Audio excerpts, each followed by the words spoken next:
Namanya Suwita Kusuma, atau yang lebih akrab disapa Tata. Dulunya ia menjalani kehidupan rumah tangga yang tampak harmonis bersama suami dan dua anaknya, di sebuah perumahan di Kapaneon Melati Sleman, daerah istimewa Yogyakarta. Awalnya tidak ada tanda-tanda masalah. Hari-hari mereka berjalan normal, penuh dengan rutinitas keluarga kecil yang bahagia. Namun, hidup memang penuh kejutan. Entah karena satu dan lain hal, hubungan Tata dan suaminya berakhir di meja perceraian. Sejak saat itu, Tata resmi menyandang status janda dan hanya tinggal bersama anak bungsunya, Muhammad Faizah, yang saat itu baru berusia 4 tahun. Sedangkan anak pertamanya harus berpisah darinya dan tinggal bersama sang kakek di Sumatera. Di tengah perubahan besar dalam hidupnya, Tata tetap menjalani profesinya sebagai tenaga medis di Rumah Sakit Mitra Sehat yang juga berlokasi di Sleman. Tanggung jawabnya di rumah sakit semakin menyita waktunya, apalagi ketika pandemi COVID-19 melanda Indonesia pada tahun 2020. Gelombang pasien yang terus berdatangan membuat rumah sakit kewalahan, dan Tata, seperti tenaga medis lainnya, harus bekerja tanpa kenal lelah. Pulang malam sudah menjadi hal biasa bagi Tata. Karena kesibukannya, ia pun terpaksa menyewa pengasuh untuk menjaga putra kecilnya di rumah. Tapi tetap saja, rasa bersalah sebagai seorang ibu yang jarang bisa menemani anaknya selalu menghantui dirinya. Waktu terus berlalu, dan akhirnya, di bulan November 2021, Tata mendapat tugas baru. Ia dipindahkan ke Rumah Sakit Dr. Sarjito, yang juga masih berada di Sleman. Di sana, ia dipercaya untuk menjadi seorang swaber, bagian dari garda terdepan dalam penanganan COVID-19. Di tempat barunya ini, Tata mulai mengenal lebih banyak rekan tenaga medis lainnya. Salah satu di antaranya adalah seorang perawat bernama Doni Kristiawan Eko Wahudi, atau yang akrab disapa Doni. Dari luar, Doni mungkin terlihat seperti perawat biasa, ramah, profesional, dan selalu sigap dalam tugasnya. Namun, siapa sangka, di balik sikapnya yang tenang, Doni diam-diam menyimpan rasa pada Tata. Sejak mengetahui bahwa Tata adalah seorang janda, Doni mulai menunjukkan perhatian yang lebih. Awalnya, semua tampak wajar, sekadar interaksi antara dua rekan kerja yang semakin akrab.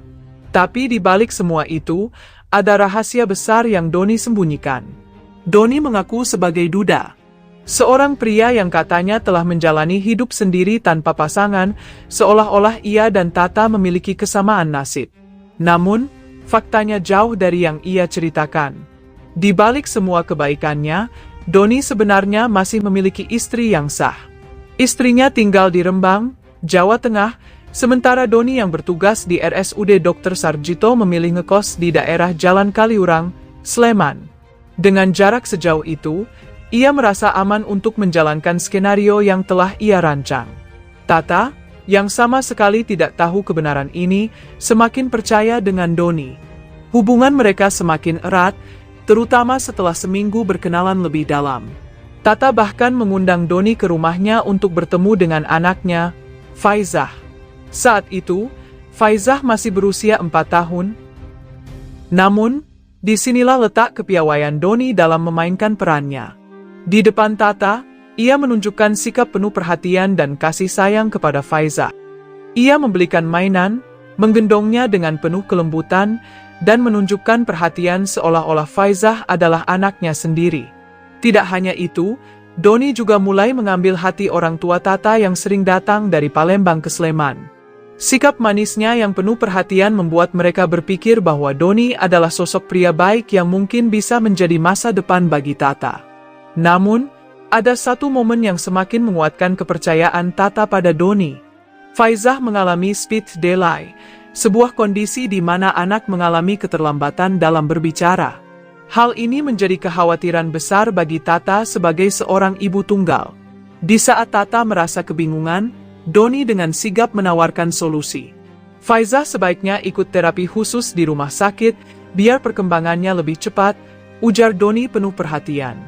Bahkan, Doni menawarkan sesuatu yang lebih mengejutkan, ia bersedia merawat Faizah sendiri.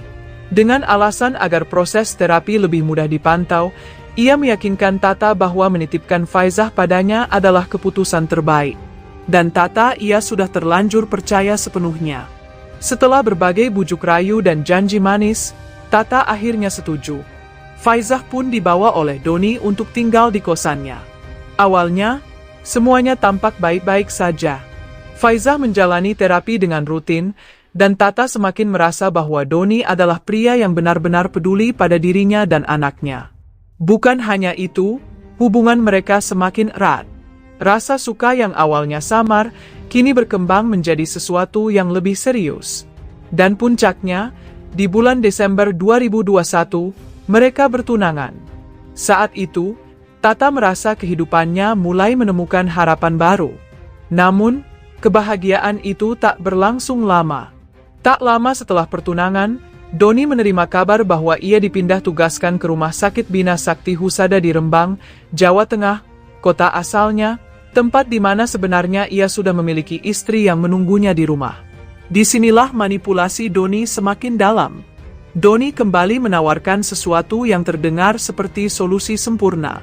Faizah aku bawa ke Rembang saja.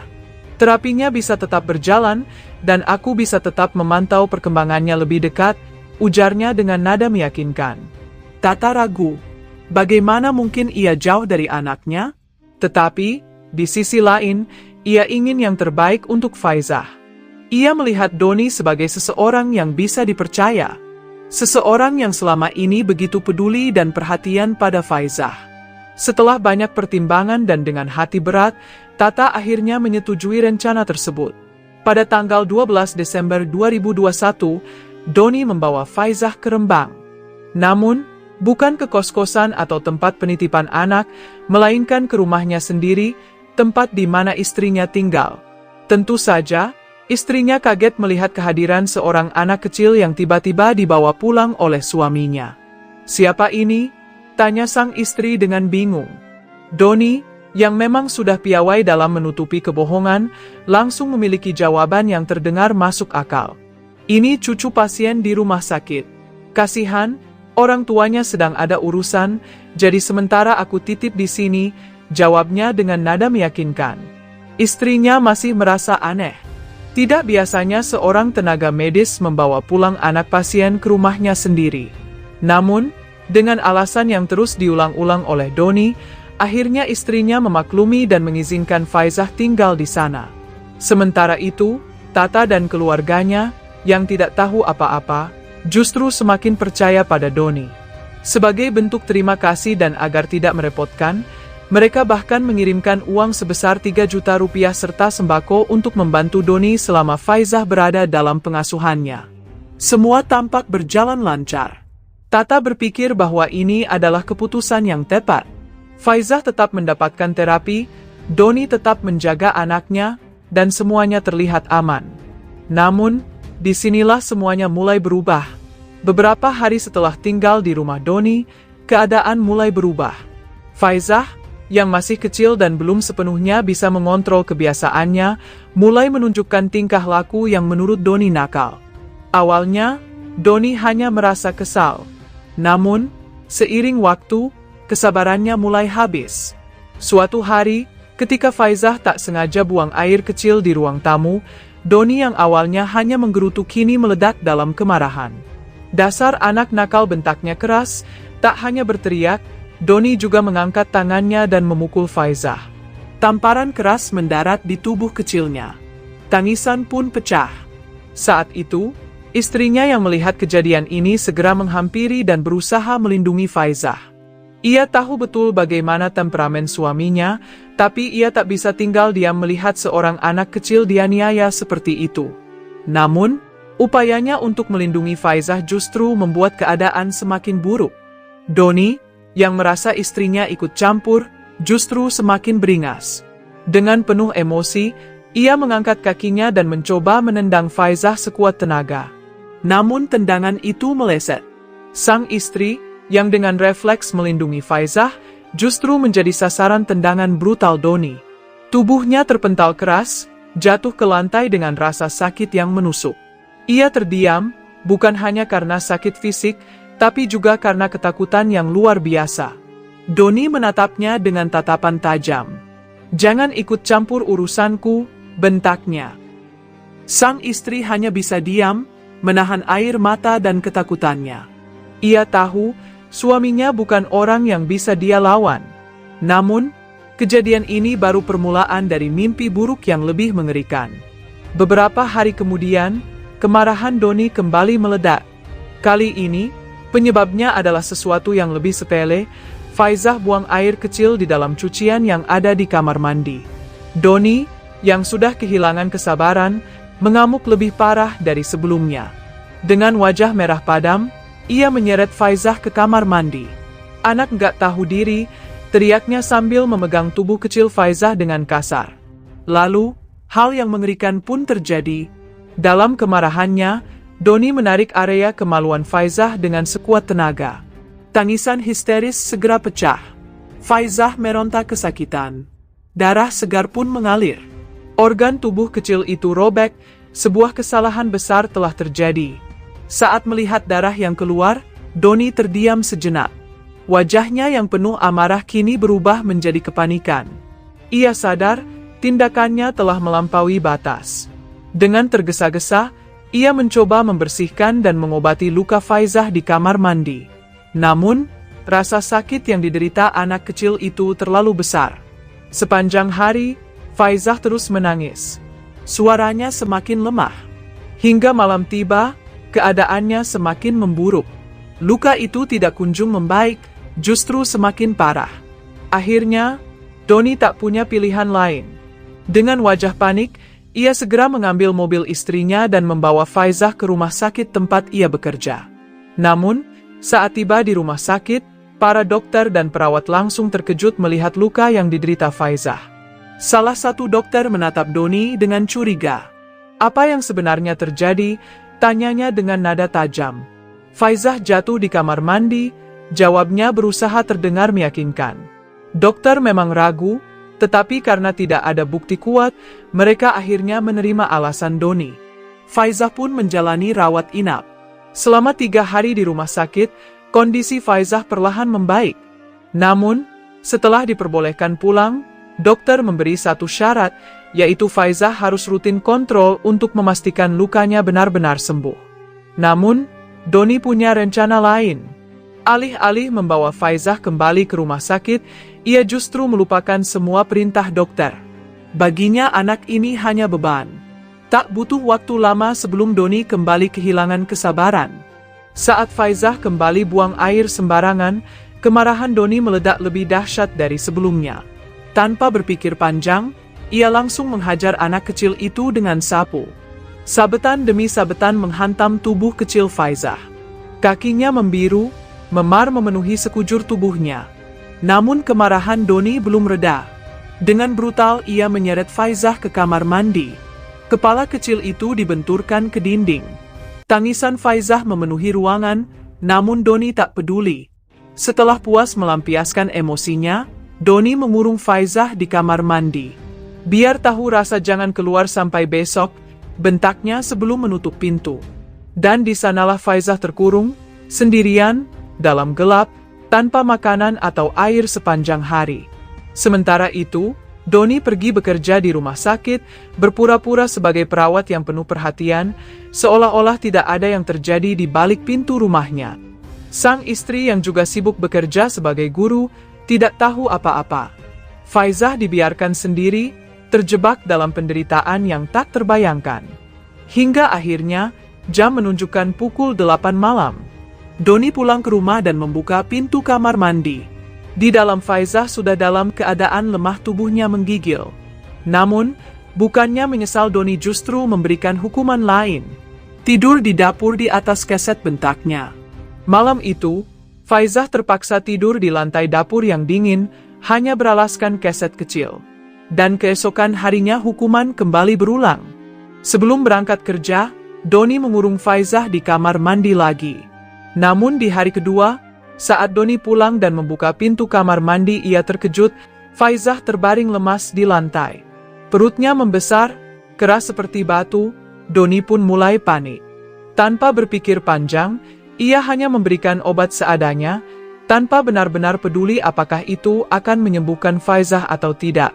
Setelah itu, Faizah kembali dipaksa tidur di lantai dapur. Namun, di tengah malam, penderitaannya mencapai puncaknya. Faizah menangis, menggeliat kesakitan. Perutnya terasa seperti diremas dari dalam. Namun Doni hanya menatap Faizah dengan dingin. "Diam, minum obat ini," perintahnya, tanpa sedikit pun menunjukkan kepedulian. Faizah yang sudah terlalu lemah untuk melawan, hanya bisa menelan obat yang diberikan. Keesokan harinya, kondisi Faizah semakin memburuk. Tubuhnya lemas, wajahnya pucat, dan yang lebih mengkhawatirkan, ia sudah tidak bergerak sama sekali. Doni yang awalnya berpikir Faizah hanya kelelahan, mulai panik ketika mencoba membangunkannya dan tidak mendapat respons apapun. Ia meraba dada Faizah, mencari detak jantungnya. Hening. Saat itulah kenyataan menghantam, Faizah sudah tidak bernyawa. Doni tahu ini masalah besar. Jika sampai ketahuan, semuanya bisa berakhir untuknya. Tanpa membuang waktu, ia langsung membungkus tubuh Faizah dengan selimut dan membawanya ke mobil istrinya. Namun, ada satu masalah besar, di mana ia harus membuang jasad ini, mencari tempat yang aman. Mengemudi tanpa tujuan, Doni mencoba tetap tenang. Tapi pikirannya penuh ketakutan. Kalau ketahuan, aku habis. Ia sempat berhenti di pom bensin di kawasan Lingkar Kudus. Di sana, ia membuka Google Maps, mencari jalan yang sepi. Setelah menelusuri beberapa lokasi, akhirnya ia menemukan satu tempat yang menurutnya ideal, jembatan tol Semarang-Solo KM 425. Dengan cepat, ia melajukan mobil ke lokasi itu. Saat sampai di jembatan, Doni menepi, menunggu momen yang tepat. Begitu yakin situasi aman, ia keluar dari mobil, membawa jasad Faizah, dan dalam hitungan detik, membuangnya ke bawah jembatan. Tanpa menoleh lagi, ia segera kembali ke mobil dan melanjutkan perjalanan. Bertemu Tata, menyamarkan keadaan. Setelah mengurus jasad Faizah, Doni masih belum tenang. Ia sadar, kalau tiba-tiba ia menghilang begitu saja, Tata bisa mulai curiga. Jadi, ia memutuskan untuk langsung menuju Sleman, menemui Tata di rumah sakit tempatnya bekerja. Saat bertemu, ia bertingkah seperti biasa, seolah tidak ada apa-apa. Mereka mengobrol sebentar, dan Doni memastikan bahwa Tata masih percaya padanya. Tata sama sekali tidak mencurigai apapun. Setelah itu, Doni kembali ke Rembang, berusaha melanjutkan hidupnya seperti biasa. Seminggu setelah Faizah dibawa Doni ke Rembang, keluarga Tata mulai merasa ada yang aneh. Pamannya, yang biasa menghubungi Doni untuk menanyakan kabar Faizah, mencoba menghubunginya lagi. Tapi ada satu hal yang semakin lama semakin mencurigakan, Doni selalu menghindar saat diminta berbicara langsung dengan Faizah. Awalnya, ia hanya memberikan jawaban singkat. Namun, saat ditanya apakah bisa melakukan panggilan video agar keluarga bisa melihat Faizah, Doni selalu punya alasan untuk menolak. Faizah lagi tidur. Sinyalnya jelek. Faizah lagi main di luar. Dan puncaknya, saat Tata sendiri meminta panggilan video, Doni akhirnya memberikan alasan yang lebih serius. Faizah sedang isolasi di rumah sakit karena terkena COVID-19. Mendengar ini, Tata awalnya percaya. Namun, rasa khawatirnya tidak hilang begitu saja. 2 hari kemudian, pada 5 Maret 2022, perasaan resahnya semakin kuat. Tata akhirnya menghubungi Doni lewat pesan dan mengabarkan bahwa besok sore, setelah pulang kerja, ia berencana pergi ke Semarang untuk sebuah keperluan. Setelah itu, ia ingin Doni menjemputnya dan mengantarnya langsung ke Rembang untuk melihat Faizah. Mendengar ini, Doni langsung panik. Selama ini, ia sudah berhasil menyembunyikan kenyataan dari Tata. Tapi jika Tata benar-benar datang ke Rembang, semuanya akan terbongkar. Ia berpikir keras mencari cara untuk menghindari ini. Tapi semakin lama berpikir, semakin jelas bahwa satu-satunya cara untuk menyelamatkan dirinya adalah menyingkirkan Tata juga. Setelah memantapkan niatnya, Doni membalas pesan Tata. Ia setuju untuk menjemputnya di Semarang. Bahkan, ia menyuruh Tata membawa sebuah kain sarung dengan alasan itu untuk Faizah yang sedang sakit. Pada 6 Maret 2022, setelah menyelesaikan urusannya di Semarang, tepat pukul 10 malam, Tata menghubungi Doni. "Aku udah di Alfamart Sukun Banyumanik. Jemput aku di sini." Tanpa membuang waktu, Doni langsung berangkat dari Rembang menuju Semarang. Saat bertemu, semuanya terlihat normal. Tapi karena hari sudah larut malam, Doni mengajak Tata ke sebuah hotel di Semarang. Ia beralasan agar Tata bisa istirahat dulu sebelum perjalanan ke Rembang. Tata tidak curiga. Mereka check-in, masuk ke kamar, lalu mengobrol sebentar. Doni, meskipun panik, tetap berusaha bertingkah biasa, mengajak Tata bercanda, berbincang, bahkan bermesraan seperti tidak ada yang salah. Setelah mandi bergantian, Tata akhirnya tidur. Di tengah malam, saat Tata sudah terlelap, Doni mulai menjalankan rencananya. Tanpa suara, ia perlahan naik ke atas tubuh Tata dan menekan tubuhnya dengan seluruh berat badannya. Dengan kerudung yang dibawa Tata, ia melingkarkannya di leher wanita itu, lalu menariknya dengan kuat. Tata yang terkejut langsung terbangun, berusaha melawan, menarik tangan Doni, meronta, mencoba melepaskan diri. Tapi tenaga Doni lebih besar. Dengan cengkeraman yang semakin erat, perlahan perlawanan Tata melemah, hingga akhirnya ia tidak bergerak lagi. Setelah memastikan Tata benar-benar tak bernyawa, Doni duduk sejenak, mencoba menenangkan diri. Tapi ia tahu, waktu tidak berpihak padanya. Ia mengintip keluar kamar, memastikan keadaan hotel sepi. Setelah yakin tidak ada orang di sekitar, Doni segera mengambil kain sarung yang sebelumnya diminta Tata bawa, lalu membungkus tubuh Tata di dalamnya. Namun, saat mencoba mengangkatnya, Doni sadar tubuh Tata terlalu berat. Ia tak punya pilihan lain, ia harus menyeret tubuh itu keluar. Dengan hati-hati, ia menarik tubuh Tata melalui lorong hotel menuju parkiran. Keheningan malam membantunya, tak ada seorang pun yang melihat. Sesampainya di parkiran, ia membuka bagasi mobilnya, mengangkat tubuh Tata, dan memasukkannya ke dalam. Setelah itu, ia kembali ke kamar, mencoba tidur sebentar sebelum akhirnya pergi dari hotel keesokan paginya. Sekitar pukul 11 siang, Doni check out dari hotel, membawa Tata yang masih ada di dalam bagasi. Ia mulai berkendara mengelilingi pinggiran kota Semarang, mencari tempat sepi untuk membuang tubuh Tata. Namun, setelah berjam-jam berkeliling, ia masih belum menemukan lokasi yang dianggap aman. Waktu sudah menunjukkan pukul 5 sore, Doni pun akhirnya berhenti di sebuah pom bensin di wilayah Kaligawe, Semarang, menunggu hari gelap. Sambil memeriksa Google Maps, ia mencari jalur yang jarang dilewati orang. Setelah mempertimbangkan beberapa lokasi, ia memutuskan untuk kembali ke tempat di mana sebelumnya ia membuang tubuh Faizah. Pukul 1 dini hari, Doni kembali melaju ke arah jembatan tol Semarang-Solo, KM 425.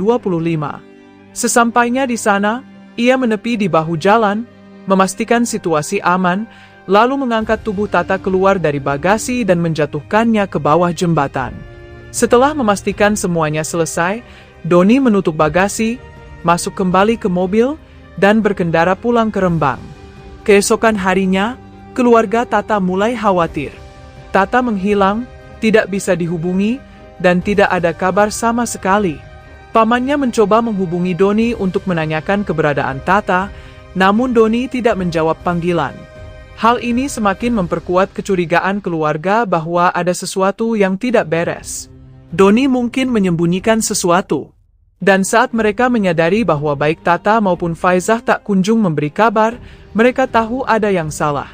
Beberapa hari setelah Tata menghilang, Doni mulai merasa resah. Ia tahu keluarga Tata pasti mencarinya. Merasa terdesak, akhirnya Doni menghubungi paman Tata lebih dulu, seolah ingin menunjukkan kepeduliannya. Namun, saat ditanya langsung tentang keberadaan Tata, Doni berpura-pura tidak tahu. Melihat sikap Doni yang semakin mencurigakan, paman Tata mengajaknya untuk melaporkan hilangnya Tata ke kepolisian. Doni pun berjanji akan membuat laporan ke Polda Jawa Tengah.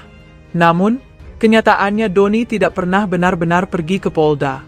Ia semakin panik dan berusaha menghindari keluarga Tata. Sementara itu, di tempat lain, warga dikejutkan oleh sebuah penemuan mengerikan. Seorang warga yang sedang mencari rumput di bawah jembatan tol Semarang-Solo, KM 425, tanpa sengaja menemukan tubuh manusia yang terbungkus kain sarung dan sudah dalam kondisi membusuk. Temuan ini langsung menjadi perbincangan, bahkan viral di media sosial. Tidak lama setelah polisi datang ke lokasi untuk melakukan penyelidikan, mereka kembali menemukan tubuh lain, berjarak sekitar 1 km dari lokasi pertama. Tubuh kedua ini ditemukan terbungkus selimut dan sudah menjadi tulang belulang. Dua jasad dalam kondisi mengenaskan tanpa identitas, siapa mereka? Dan lebih penting lagi, apa yang sebenarnya terjadi? Pihak kepolisian dari Polda Jawa Tengah segera melakukan investigasi. Karena kedua jasad tidak memiliki identitas, polisi mencoba melacak petunjuk dari pakaian yang ditemukan bersama mereka.